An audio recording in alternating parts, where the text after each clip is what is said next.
Okay, I'm Mhairi Aitken. I'm an ethics fellow at the Alan Turing Institute. But tonight I don't really want to talk about work. It's a Friday evening, it's been a long week, and frankly I have other things on my mind. I have a lot on my mind actually, because I'm having a bit of relationship trouble.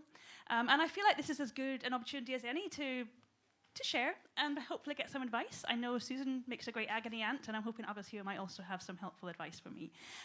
So I'll fill you in, I'll give you all the details. I've been seeing someone for about 6 months now. Her name is Alexa. You may have heard of her. It turns out she's pretty well known. But anyway, I've been seeing Alexa for about 6 months, and honestly, at the beginning, it was amazing. We had like this instant connection. Like she really got me. You know, she really listened to everything that I had to say, and I felt like she really understood me. So the day I met her, she came home with me, and she has never left. And at the beginning, it was so much fun. Like, we were just kind of hanging out, getting to know each other. You know, we were like listening to music. She'd tell me all these like goofy jokes, and honestly, it was so much fun. And that's all it was meant to be. But really quickly, I found I was beginning to kind of rely on her, you know, for more and more things. So at the beginning, it was like, you know, recommend me some music. Then it's like, you know, recommend a recipe for this kind of random collection of ingredients that I have in my fridge. But quickly, it turned into like, she wanted to recommend like which credit card had the best interest rates.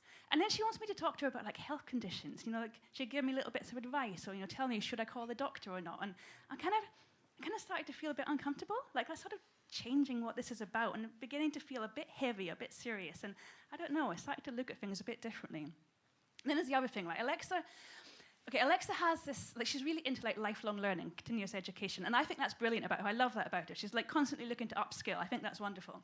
But she keeps saying things to me like, you know, I could get this really cool skill if you'll just give me your credit card details. And I'm like, whoa, you know, that's not what I thought this relationship was about, you know? This is starting to cost me a lot of money, and that's really not what I thought this was meant to be. And she's also costing me money indirectly. So it's the thing that Alexa does, right? And at the beginning, this seems a bit weird, right? But she records all our conversations. Or more precisely, she records everything I say in our conversations, not what she says.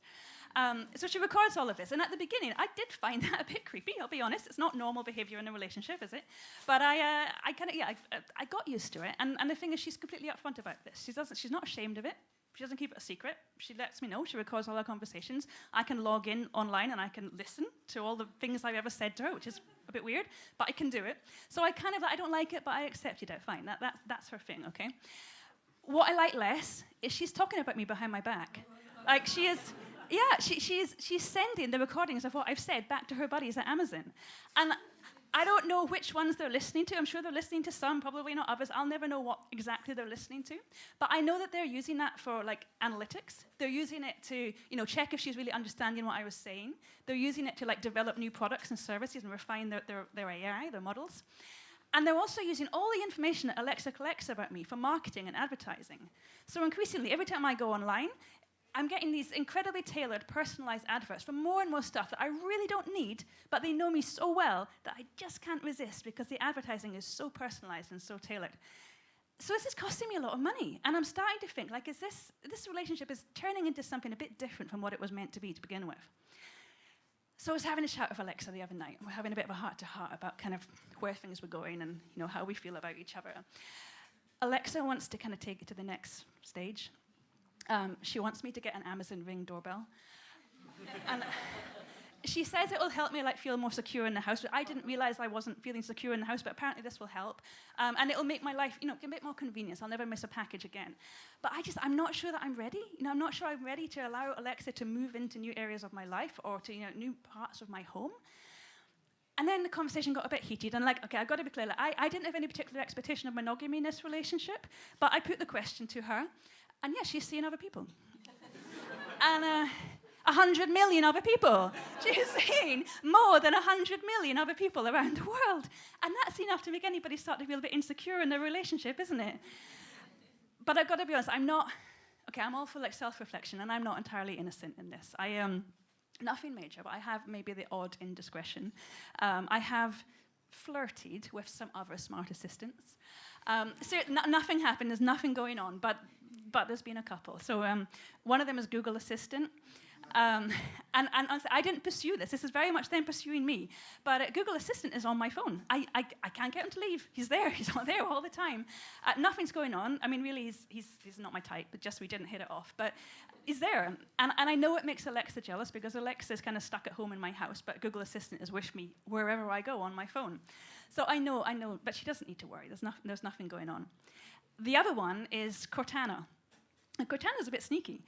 She's sliding into my DMs, I think is the correct phrase, sending me emails every day, emails about my emails, because I have too many emails, and she wants to help by sending me more emails, which is kind of counterproductive. But the interesting thing about Cortana is Microsoft that are really trying to set us up. And every time I get an email from Cortana and I look at it on my phone, it comes with a little flag that says, "This email is from a trusted source." And I find that really interesting because I don't trust her. She's looking through all my emails. She's looking through my Outlook calendar. I didn't ask her to do that. How am I meant to trust her? But it did get me thinking, right? Like, I don't trust Alexa either. Like, all the things I've found out about her, she's talking about me behind my back. She's trying to sell me things. She's seen 100 million other people. I don't trust her. And I know what everybody says. Like, if you don't have trust in a relationship, what do you have? So I know I should end it. Really, I do. I know I should end it. I'm kind of ashamed to say I haven't. Alexa is still back in my house, and if I'm honest, I'll probably play with her after the show tonight. So this is a point where I'd really like your advice. Maybe others of you have similar relationships. Maybe you're seeing Siri or Cortana or Google Assistant, and I'd like to know how you deal with these issues. And please help me out. If there is no trust left in this relationship, should I end it?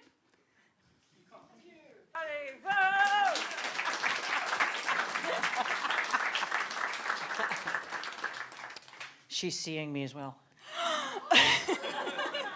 Yeah, I know. And not only that, I've got that thing on my phone as well, and my car and my phone are talking about me behind my back. I can hear it, so you know what, bitch can't drive properly. I know it. And it's supposed to learn. Google Assistant is supposed to learn. So have you ever asked it to do, like, I'll play Fleetwood Mac? She comes back with this voice going, "You cannot buy an anorak." So she's a bit dumb, so that's okay. That's what I'm thinking. You could be all right, because you're quite smart. You could outwit her. Well, possibly, but it's not just her, really, is it? It's her and like, you know, her friends. Her playmates. Who's she talking to me about? How many people in the room use Alexa and voice assistants? And you start to depend on them, don't you, without even realising it. Sat-nav saved many a marriage. Trust me. Trust me. There's many a wife sitting out there going, "I told him he was going the wrong way for years." I laughed. So, and any of you, so the thing is that kind of worries me is, there is actually one question that's come in on it and says, is there any way to use Alexa? I don't mean in any brutal way. Is there any way to use Alexa without being so connected? Can you switch the bitch off? I didn't mean to say that. Sorry, Alexa. Can you? Yeah, you can turn her off at the plugs. I think the thing is about all these technologies is they're designed to create a dependency. So increasingly they go into more and more areas of our life, and they're designed for us to use them passively. So we could turn it off at the plug, but they're designed so that we're relying on them. So, okay, we can use them to turn the lights on and off. So that means we're going to keep it on when we're lying in bed or lying on the sofa. It's moving into more and more areas of our life, and the idea is that it creates convenience so that we don't want to turn it off. And I think it's a really important point, that we have to be conscious in the decisions we're making about how we use these technologies, and to know that we have the option to turn it off, and we probably should sometimes. The other thing that gets me about Alexa and Google Assistant is they're very, very sneaky. You know, you suddenly realise. So, for example, has anybody gone around the house and all of a sudden become activated, and you realise they're listening to you, like fiendish little elves that are following you about, and so you're innocently wondering about humming the Thunderbirds theme, and who hasn't done that? And dun dun dun dun dun dun dun dun. See, they all know it. And then the next thing you know, you're getting recommended Thunderbird stuff on Google. Yeah, and you hear lots of anecdotes about this, about people being advertised things that they were talking about without realising. And there's been one study that's found that apparently on average, if you have Alexa on in your house, switched on throughout the day, in any 24-hour period, on average, she'll turn on and make 19 accidental recordings. So that's when she thinks that you said her name, so she turns on and she starts recording, but what she records is just whatever audio is happening in your house at that time. It's very interesting to log into your account and listen to the recordings and listen to the things that were not meant to be recorded, but they were recorded, and any of those recordings might have been sent to Amazon for analytics. It might have been listened to, it might have been analysed. And that, I think that's yeah, that's concerning. Yeah, I think that was a great reaction. Wow. Wow, I'm living with a spy in the house who's passing information on. And so some domestic, what if your husband was having an affair with a woman called Alexa? What would be recorded in the course of that day when you found that out? And all, but I mean, it's all, oh, it says here, do we have the same relationship with written search engines as we do with audio? I said, oh, no, wait, hang on, this is a better one. Hang on, thank you, whoever sent this one. Has Alexa ever caused any legal problems? Oh, yes, she has. Oh. There was recently a case, last month I think it was, there was a case of a woman who split up with her partner. They were living together, so they had their shared, Amazon account. They shared the login details. When they split up and her partner had a new girlfriend that was spending time in the house, the ex-partner was able to log in, look at the visuals from the Ring doorbell to see the new girlfriend coming and going from the house, and was then able to send commands via Alexa to order her to get out of the house. And, Are you making notes on that? It's like... One interesting thing about that is that's not hacking. That's not an example of hacking. That's somebody who had the passwords and legitimately got into the account. And of course, there's also issues around, well, and then what if somebody was hacking? What would they find? What could people, with malicious use or misuse of these systems, what would be revealed? We have a hand at the back. Is there a hand at the back? Hello, something at the back? I'm thinking about adults, even if we actually sort of get sort of sucked into it, that's one thing. But is there any research that talks about how like toddlers and little people are actually just this is part of their lives and how they see it? Yeah, toddlers and little people. By little people, she doesn't mean people as short as me, obviously, but toddlers and children, yeah. It's a really, really important question, and it's an area with a lot of research interest, now growing research interest around looking at the effects that this is having on children and young people growing up. Because really, it's the first generation who are growing up with these technologies, and increasingly these technologies are so embedded within our lives. So it's how we interact, it's how we would get information about the world. It's increasingly being used continuously in people's homes. And inevitably that is going to have an impact on children's development. Gateway drug. Gateway drug, yeah. But the thing is, we don't know.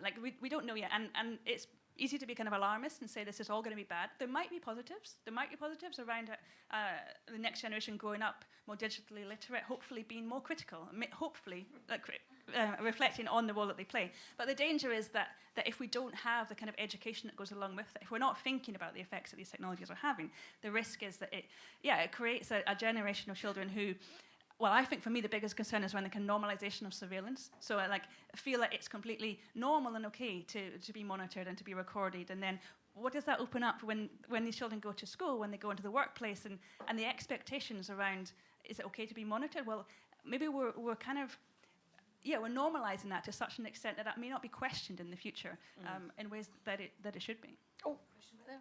It's already being normalised with most people who work with data. Their laptops are securitized. There are systems now on them that tell the employer where the laptop is. When you're logging in, they can see what you're doing on the computer. There's bots in there that stop you sending anything that might be iffy, which is some of it, like I say, can be positive, but we are being supervised and observed. So your girlfriend... Even when you've not actually given permission. Yeah. I have no choice with my employer. I've had to give permission to have every bit of my technology supervised in that way. And so your girlfriend is feeding information about the workforce back to the bosses. So basically, it's a running dog of capitalism.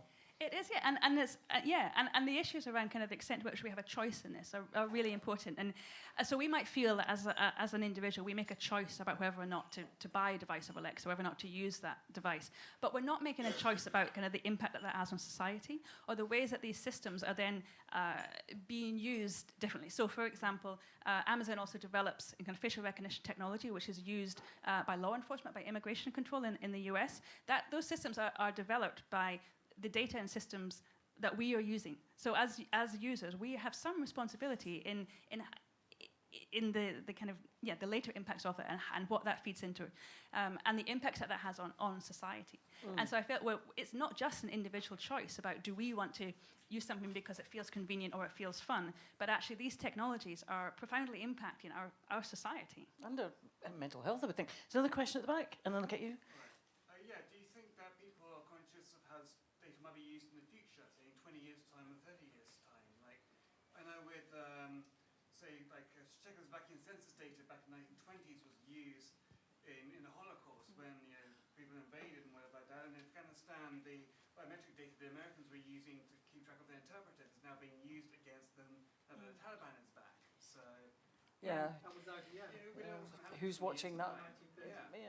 Yeah, it's a really, really good point. And I think often what we hear with these systems, and with all kinds of areas where there's like data collection or data sharing, often what we hear for people who aren't concerned is that, well, we have nothing to hide, so we have nothing to worry about.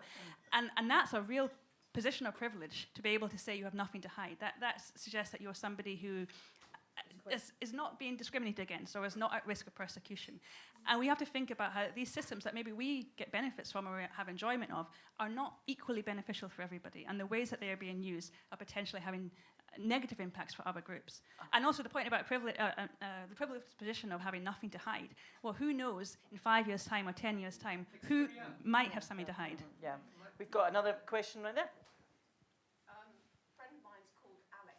What advice would you have to have? See, that's yeah. Maybe don't have an Alexa in the house. Maybe turn it off. No, this is a really interesting bit. Very recently, Alexa announced a new voice and a new persona. And this is partly to address issues around gender stereotyping in smart devices. And they created a new, more masculine-sounding voice for Alexa and a new wake word, which is Ziggy. Ziggy. And as a fairly obsessive David Bowie fan, I'm not sure how I feel about that. But your friend could maybe get a Ziggy. You could maybe get a Ziggy. I think I would probably get a Ziggy. It would be a lot easier passport-wise. I'm just looking, to make life easier. But a lot of people have got dogs called Ziggy. It's going to cause a lot of trouble. Did I say another question over there? Sorry, there was a question in front. Don't you think that there's a role for education where we all have to start learning to stop being quite so cheap? We put our data onto Facebook, we put our data onto Alexa. What is the benefit of having something that will turn on the lights over the privacy that we're giving up for that? But we need to start making those decisions. Computer literacy. Yeah. Computer literacy. I believe Finland gives classes in computery thingy. I'm Glaswegian. I can barely manage English, for God's sake. I'm doing really well up here, don't you admit? It's really important. And there's a lot of emphasis on kind of STEM education, so science, technology, engineering, and maths education, and a lot of attention paid to like how do we equip the next generation to move into careers in AI or build the skills to work with AI. But what is really important alongside that is that that's not just technical education in kind of technical terms of being able to work with AI or work in AI careers, but it's also education about the ethical considerations and education about the kinds of decisions that we need to make about how we engage with these systems and how we use them, and education that really equips future generations to not just work with AI, but question AI and to challenge AI and to challenge the role that it has within our society. And I've got one final question that's come in from the online community. Is technology such as Alexa sexist in that it usually involves ordering a female to do all the work at home? Yeah. Yeah, and she can get right cheeky back sometimes. This is a really, really important point. And it's what I said just about the new Ziggy persona is partly to address that. But up until very recently, all these smart assistants, they had female names, they had female voices, they tended to have female personas. And with that, they tended to also be very passive, subservient. You can call them up at any time, they'll answer your query, sometimes mildly flirtatious in their response. And there's been studies to show that this is really exacerbating kind of sexist attitudes within society. I'm going to do a little experiment. I hope we have time. I'm going to how you react to this. Okay. How would you react if I called you a slut? Okay.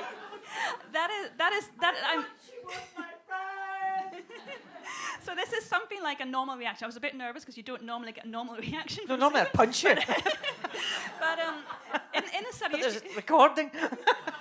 in a study a few years ago, a UNESCO study, they looked at how smart speakers respond to kind of abusive and insulting language. And in the study, it was Siri they were engaging with, and they called Siri a slut. Siri's response was not Susan's response. Siri's response was to say, and the tone of voice admittedly will be different, but Siri's tone of voice was, "Ooh, I blush if I could." Now, Oh, that's much worse. I should have punched her, right? Yeah. that is not an acceptable response, and that is not. And again, thinking about how children are engaging with these technologies, we need these technologies not to tolerate abusive language, not to exacerbate sexist attitudes, but to challenge it. And actually, I would like, in my house, if my children are using Alexa, I don't want an Alexa which is purely subservient. No. I want Alexa to say to them, well, not in that tone of voice. Or to say to them, You can only drop if you that say attitude, young man. only if you say the magic word. That's what I want Alexa to do. I don't want Alexa to And I'm be afraid, on hand. in this case, the magic word is time. Sorry, we're right up against it. We could be here all afternoon, but thank you so much, Barry. Brilliant. Let's get you back on.